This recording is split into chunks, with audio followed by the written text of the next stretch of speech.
Yun, hello ate, hello mga ate and kuya. So, yun, iwa-walkthrough ko lang po kayo dun sa, yan, yung napag-usapan nga namin ni Lovely about dun sa process kung paano ba properly gumawa ng, you know, highly converting website. So, yung process ko na to, Ate Joyly, is ano pa siya, 3 years ago pa siya. So, after kasi nun, Amazon na yung winorkout ko. Pero I think it's still reliable yung process na to. So, walk through ko kayo kung paano ba talaga yung process, kung paano tayo gagawa ng highly converting. And I think masasatisfy dito yung client natin. So yeah, let's get started. So dun sa napag-usapan nga namin is dapat sa paggagawa nga ng website is eto na, nakagawa na ako ng framework. So, ito yung dating ina-apply namin sa lahat ng mga converting website na ginagamit namin. So, syempre, sa paggagawa ng homepage, syempre yung una yung elevator pitch. So, helping make ganon or anything na uh, ready to or all your essential oil in one place. Ganun yung elevator pitch. Mamaya ipapakita ko para mag-make sense siya.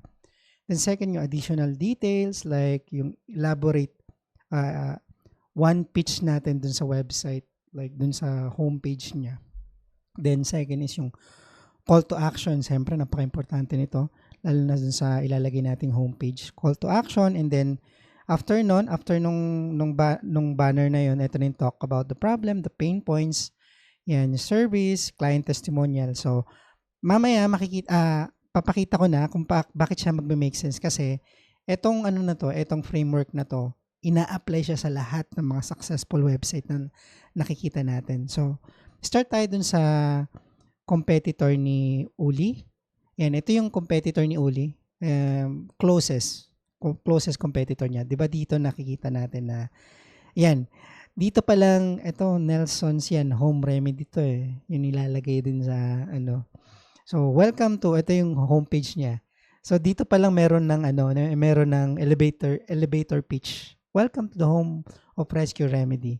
Then, dito yung second sa stanza niya is yung additional info ng mga benefits na makukuha niya dito. So, dito makikita natin yun na same yung concept. Like dito, elevator pitch sa una, dito. And then second is yung additional details dito sa baba.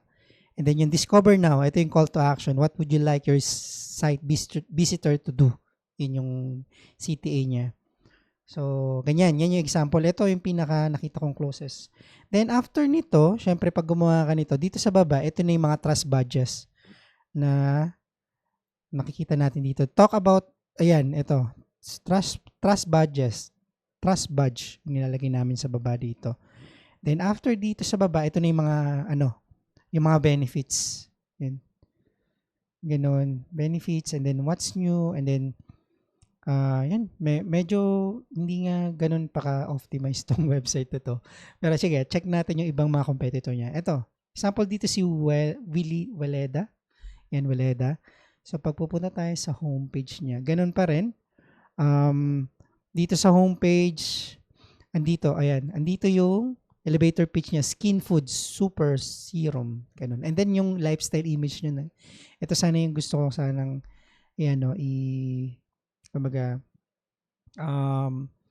i-suggest kay Uli na yung image dapat totoong tao.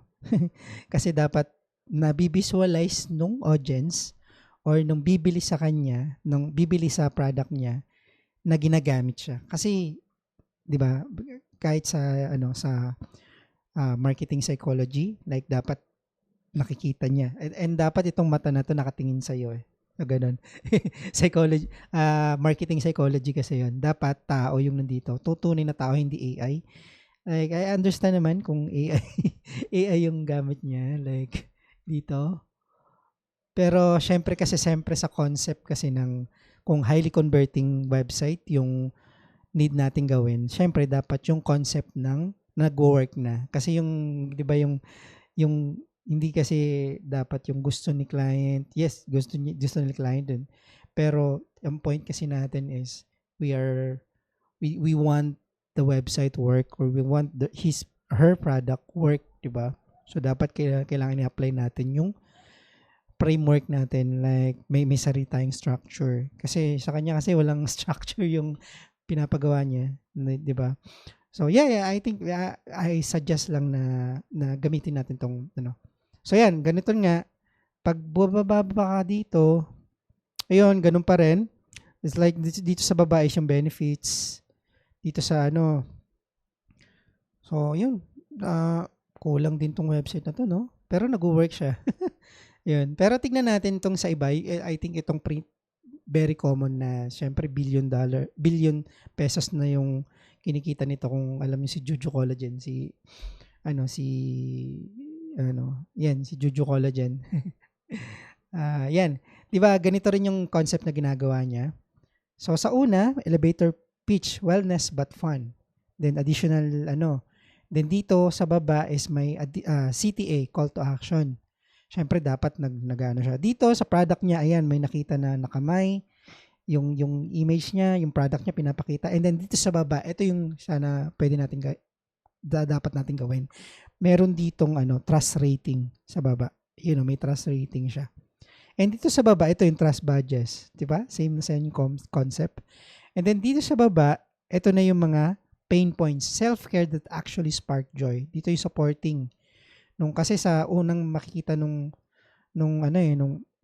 nag-visit ng website niya is yung dito sa taas. Ito yung elevator pitch. Pag bumaba pa siya dito, ito na yung mga benefits.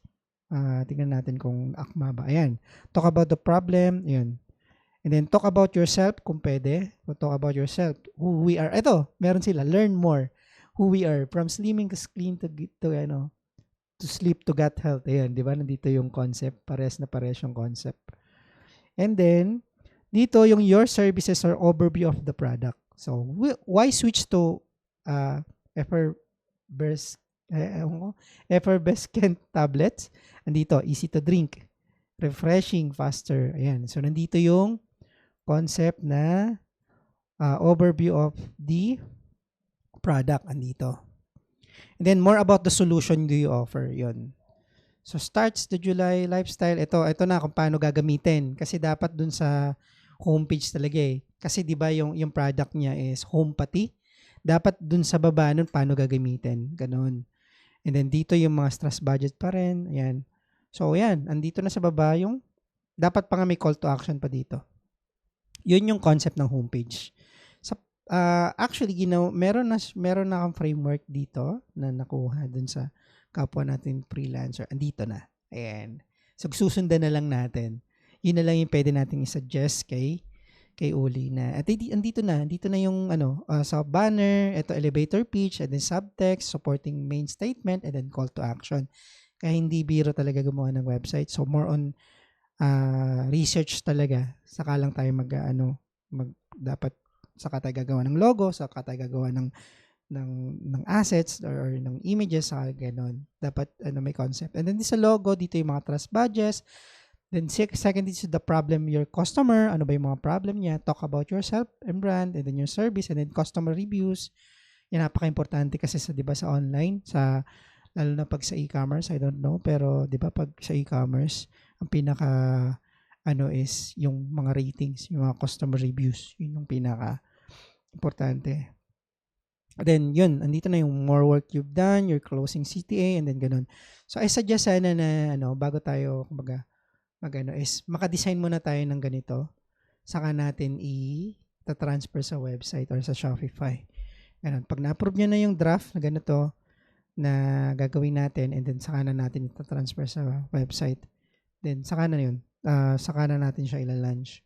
Ganun, basta yun, may framework na or may wireframe na. So hindi lang basta yung dating ginawa yung previous na gumawa is basta lang siya inayos, ganoon. So ito may structure. So yun lang. Yun lang naman Ate Joyly and all. Kung may question kayo, meron din ako dito mga itong mga resources pa rin na pwede nating ipakita kung Buti na lang na-keep ko yung mga resources ko. And so, kung paano yung proper way ng paggagawa ng homepage. Ito, sa homepage, and choose slideshow, yan, nandito yan. Add call to action, call out free, at ito depende kasi, ayan o, di ba? Merong elevator pitch, may trust badges, may tao, ayan, lifestyle. Sa homepage naman, dito, ayan, your cart icon, dito sa baba, sa taas. Navigation, dapat nag-work yung navigation. Pero I suggest na, syempre pag e-commerce, dapat konti lang yung navigation. And then, dito rin, improve conversion. Yan, dito yan. Kita na. So, isa-send ko to sa inyo. And, napaka-importante din yung product page. Ayan, product page naman importante. So, sa product page, ganun pa rin yung concept. Tingnan natin para, ano. Yung concept sa product page naman, syempre, pag tinitignan mo tong product page, yan, dito sa product page, ganun pa rin. Title, tapos yung trust rating dito sa taas, images. So, yung image dapat merong tunay talaga, tapos merong, yan, may tao na gumagamit. Ayan, may tao na gumagamit. Yun yung sana isasuggest ko. May tao na gumagamit, and then sana may video. Napaka-importante, hindi sana. Dapat may video talaga na ginagamit siya. Yan, dito, yan, ito yung clear image. Nutrition facts, kasi importante na siya, lalo na sa e-commerce. Dapat, ito yung inire-require to ng FDA na dapat sa kada listing may nutrition facts. Yan, merong lifestyle. Yan.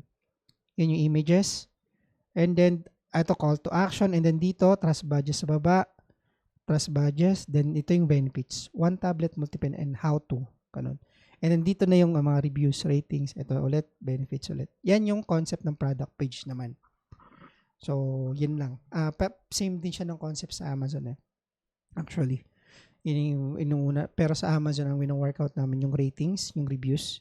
Kaya minsan, pinifeed namin siya ng reviews and ratings. So, yun lang.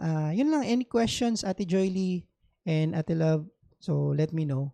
And I'm happy to help naman kung may questions kayo. And bye for now.